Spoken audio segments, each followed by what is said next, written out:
So, perfect आप सब ready? जी तो सबसे पहले तो कांग्रेचुलेशन, शो टाइम के लिए ट्रेलर आया है, बहुत ही awesome Thank you. है। एंड इमरान जी आपसे स्टार्ट करेंगे। इस बार आप प्रोड्यूसर रहे हैं जी। तो आप बताइए कि प्रोड्यूसर का काम होता है बहुत मुश्किल होता है। मेरे जो पहले प्रोड्यूसर थे उन्होंने मुझसे कहा था कि ये जो कुर्सी पे बैठता हूँ ये एक इलेक्ट्रिक चेयर है, क्योंकि यहाँ पे जो डिसीजंस लेने पड़ते हैं। और मेरा मानना है, जैसे उन्होंने कहा कि फ़िल्म मेकिंग सिर्फ शॉट लगाना, स्क्रिप्ट लिखना और स्टार्ट साउंड एक्शन कट नहीं होता है। आई थिंक बहुत सारी दूसरी चीज़ें होती हैं फिल्म के फाइनेंशियल एस्पेक्ट्स को देखना, डिज़ास्टर मैनेजमेंट जो हर दिन होता है फिल्म सेट पर, और सबसे बड़ी बात ये होती है कि स्टार के ईगोज़ किस तरह मैनेज की जाए।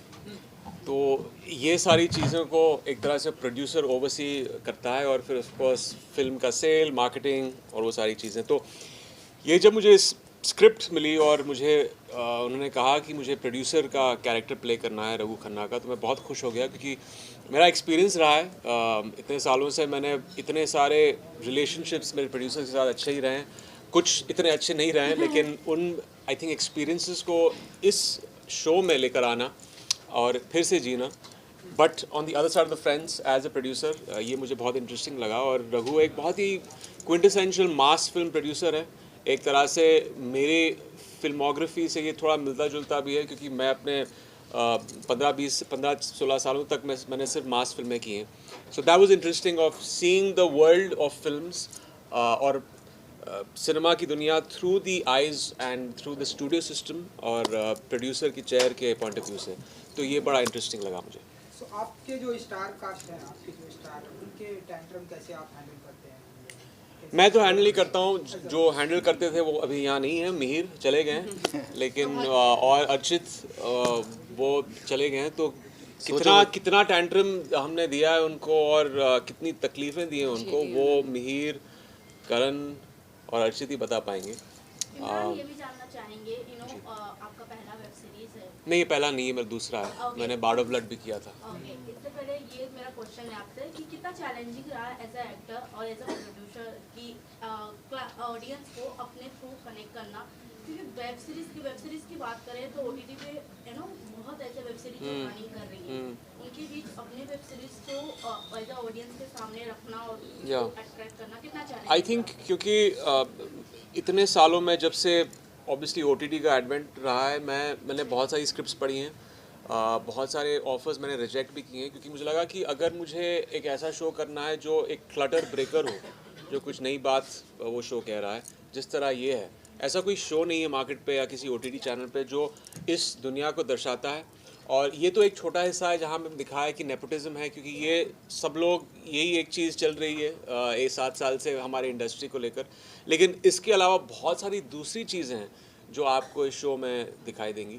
एक तो हमारे लिए बहुत हम रिलेट कर सकते हैं इस दुनिया से, आप शायद रिलेट कर सकते हैं, लेकिन ऑडियंस का हमेशा एक अल्योर होता है ना। ये एक दो चीज़ हमारे देश में एक तरह से रिलीजन है, क्रिकेट और फिल्में, लेकिन इंडस्ट्री किस तरह चलती है, इसके तौर तरीके, यहाँ के लोग कैसे होते हैं, इस शो में वो दर्शाता है। तो आई थिंक ओटीटी में वही इंटरेस्टिंग है। आप से ये भी जानना चाहेंगे कि ये नेपोटिज्म के ऊपर मतलब थोड़ी बहुत बेस्ड है फिल्म, और इनसाइडर आउटसाइडर के बारे में बात की जा रही है, तो आप लोगों का क्या टेक है नेपोटिज्म के ऊपर?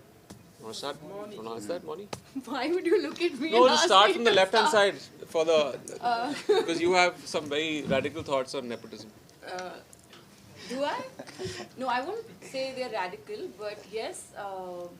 आप अगर ये पूछ रहे हैं कि नेपोटिज्म एग्जिस्ट करता है कि नहीं, I would say of course करता है. It exist and I don't think it's just in our industry, it's there in every field. और आप खुद ही सोचिए, आज अगर आप एक जर्नलिस्ट हैं और कल आपके ब्रदर, सिस्टर, बेटा, बेटी, कज़न, नीस, नेफ्यू, अगर किसी को हेल्प चाहिए होगा उस प्रोफेशन में आने के लिए, तो आप भी जो कर पा सकते हैं वो करेंगे.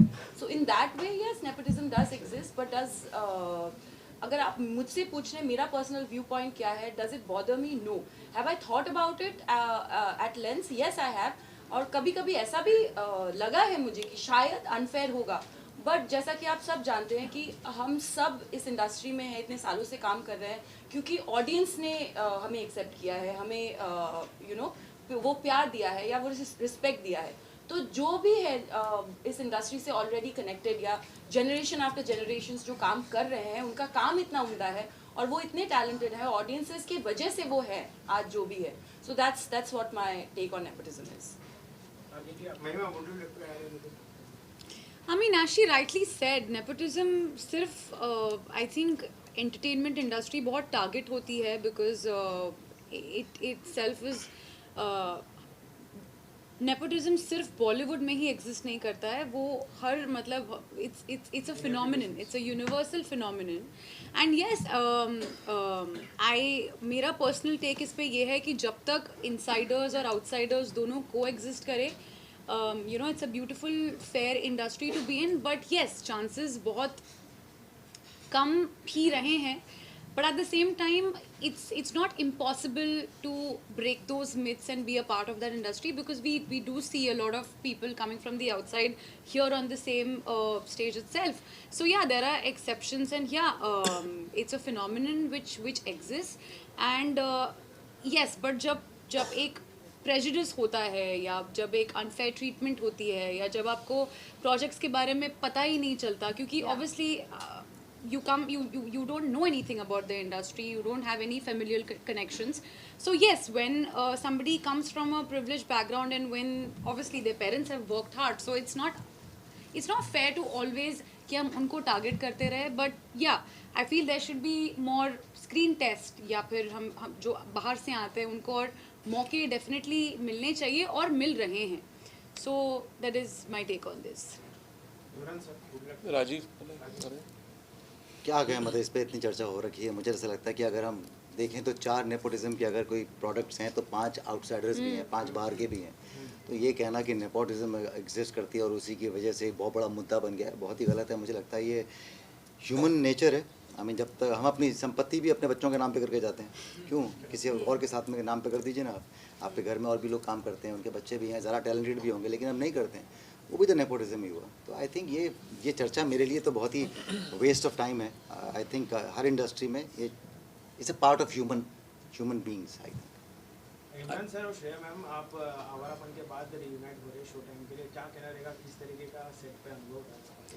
मेरे इतने सीन्स श्रेया के साथ नहीं हैं अनफॉर्चुनेटली, लेकिन ये फिर से एक तरह से रियूनियन ही है, क्योंकि आवारापन बनी थी 2006 में. अनफॉर्चुनेटली किसी वजह से फिर से काम करने का मौका नहीं मिला, बट वो एक ऐसी फिल्म है जो इतनी यादगार है ऑडियंस के लिए.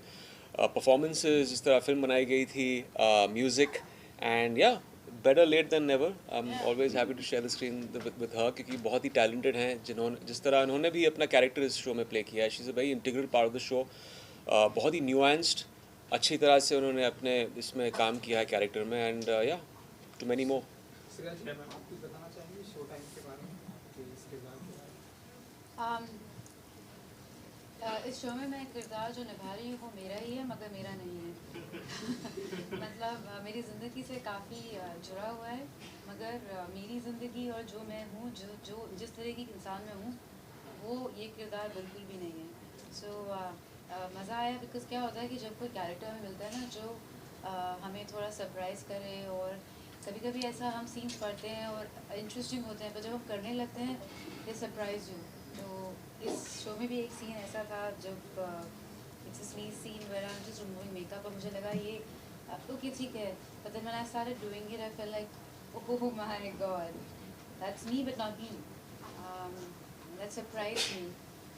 सो that it was very interesting ये किरदार निभाने के लिए. So yeah I really enjoy doing it. Imran ji, आपने आपसे जानना चाहेंगे मास फिल्म में भी की है, रुक जा. आपने क्योंकि मास फिल्म में भी की है, एंड आपके गाने जो है आज भी चलते हैं, प्रोग्राम पे रहते हैं. तो आपसे मैं जानना चाहूँ, क्योंकि आपने दोस्त, ये आपकी दूसरी सीरीज भी है, तो आप मानते हैं कि वेब सीरीज में या ये OTT प्लेटफॉर्म पे गानों को इतना इम्पोर्टेंस नहीं दिया जा रहा या नहीं मिल रहा है? नहीं, मैं तो चाहता हूँ कि गानों को और भी इम्पोर्टेंस दें. ये एक परसेप्शन होता है कि गाने सिर्फ थिएट्रिकल बिजनेस या म्यूज़िक वीडियोस तक ही सीमित रहते हैं. मेरा मानना है कि अगर आप कुछ अलग करें OTT स्पेस में, अगर ये शो बॉलीवुड से कनेक्टेड है और इसमें कुछ चंद गाने आ जाएं तो और भी एक तरह से वो एक एंगेजमेंट आ जाती है। तो मैंने आए दिन कुछ 7 दिन पहले ही अपने डायरेक्टर को कहा था कि एक अच्छा गाना ढूंढो जो अच्छा होना चाहिए पहले, ऐसे नहीं फोर्स फिट हो जाए हमारे शो में, जो बॉलीवुड के अराउंड हो और हम इसको शूट करके शो के पहले एयर करें। या एग्जैक्टली। तो एक्चुअली हमारे शो में ही थोड़े 2 गाने हैं। एक तो राजीव का एक गाना है जहाँ पे उनका हुक स्टेप है, और मौनी का भी एक इंट्रोडक्शन गाना है, और बैकग्राउंड में भी कुछ गाने हैं। लेकिन एक दूसरा प्रॉब्ली प्रमोशनल ट्रैक हो जाए तो एक थोड़ी एल्बम भी बन जाती है। तो ये अभी डिस्कशन चालू है। डिज्नी प्लस हॉटस्टार भी अभी डिसीजन लेने वाले हैं। तो आई होप कि एक उसमें एक वो एडिशनल चार्ट बस्टर ट्रैक हो बॉलीवुड के बारे में, और एक अच्छा सिंगर और म्यूजिक डायरेक्टर का combo. Imran, Hindi film industry की बात की जाए तो आपको लगता है कहीं ना कहीं कैरेक्टर जो है टाइपकास्ट किए जाते हैं हिंदी फिल्म इंडस्ट्री में? मतलब एक कैरेक्टर अगर आप लोग ने कर लिया तो उसके बाद आप लोग को वैसे ही कैरेक्टर्स मिलने लगते हैं, तो कुछ उसके बारे में हर इंडस्ट्री में ऐसे। देखिए, ये एक फंक्शन है कि अगर आप कामयाब हो एक चीज़ में, और पहले तो ये चीज़ शुरू होती है एक्चुअली दो तरफ से शुरू होती है। एक तो ऑडियंस आप एक चाहती है कि आप को उसमें उस किरदार में उस या तो कुछ आर्कीटाइप उस कैरेक्टर के आर्कीटाइप में फिर से देखे। लेकिन उससे ज़्यादा आई थिंक प्रोड्यूसर्स क्या करते हैं कि अगर एक चीज़ उनको दिखता है कि उसमें मुनाफा है, पैसे बन गए हैं, तो उनको लगता है कि ठीक है ये एक सेफ्टी नेट है, ऑडियंस इसको पसंद कर रही है और इसको दोबारा तिबारा बार बार करते रहो। लेकिन इसमें भी एक थोड़ा सा catch-22 है, क्योंकि मैंने भी देखा है कि मेरे करियर में हाँ चीज़ें चल रही थी, लेकिन एक हद तक फिर उसके बाद ऑडियंस को लगता है कि यार प्लीज़ यार थोड़ा सैचुरेशन हो गया है, इसके अलावा कुछ आप हमें दें। तो इसलिए मैंने भी एक तरह से मोल्ड करना बहुत शुरू कर दिया था। 2014-2015 में मैंने अलग अलग कैरेक्टर्स प्ले करने शुरू कर दिए। हमारी फितरत है कि हम चीज़ों को लेबल करना चाहते हैं to understand it better. I think this is just generally a function of being a human being. You want to understand something, और फिर एक चीज़ किसी एक्टर या किसी से चिपक जाती है। जैसे for example even if you see SRK widely successful, but आपकी जो की विजुअल SRK का क्या है, और ये जो वो हाथ फैलाते हैं, तो ये एक वो है, अभी वो टाइप कास्टिंग नहीं कह सकते हैं, बट एक चीज़ बस चिपक गई है लोगों के जहन में। जी इमरान जी, अगर रियल लाइफ में प्रोड्यूसर बनने का मौका मिले तो मैं नहीं बनूंगा। मैंने एक बार कोशिश की है। मैं इसके क्रेडिट नहीं लेना चाहूँगा, मैं हैंड्स ऑन प्रोड्यूसर था नहीं, साइलेंट प्रोड्यूसर था, लेकिन मुझ में वो शायद कमर्शियल एक्यूमेन नहीं है, कॉमर्स का, बिजनेस का। तो मैं यहीं खुश हूँ as an actor and as a creative person. मुझे इस इलेक्ट्रिक चेयर में नहीं बैठना है, प्रोड्यूसर के इलेक्ट्रिक चेयर से। Thank you. अच्छा महिमा जी, क्योंकि आप जर्नलिस्ट हैं, शो टाइम में किस तरह के सवाल पूछना पसंद करती हैं आप? From a journalist to a journalist. मैं बस आपको करेक्ट करना चाहूँगी, वो एक जर्नलिस्ट नहीं है, वो एक फ़िल्म क्रिटिक है।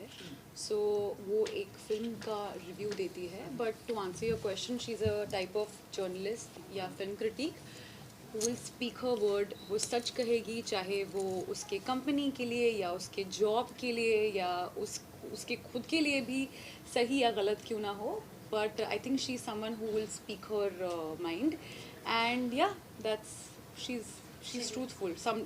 It might not work in her favor, but yeah, that's who she is. महिमा, शो टाइम को कितना देना चाहेंगे आप? शो टाइम को जी कितना? एज अ फिल्म क्रिटिक कितने स्टार देना चाहेंगे? तो कितना स्टार देना चाहिए? ये काम में इसमें कर चुकी हैं, और फिर इनसे ही पूछ रहे हैं। इन्होंने भी देखा नहीं है। जनता हाँ, इन्होंने देखा नहीं है। देखा नहीं इन्होंने। But I think stars मैंने देखा है, मैंने Like देखा है। As a producer 5 out of 5। 5 out of 5। Thank you. Thank you. आप थोड़ा सा ये शॉर्ट्स विजुअल करेंगे। हां, ये हटा दे, ये टेबल हटा दे। अभी फ्रेम थोड़ा पीछे आ जा। हाँ बस कुछ सेंटर है, लुक सेंटर डाउन। ए अरुण थोड़ा phone hello centre down. Solo thank you fresh.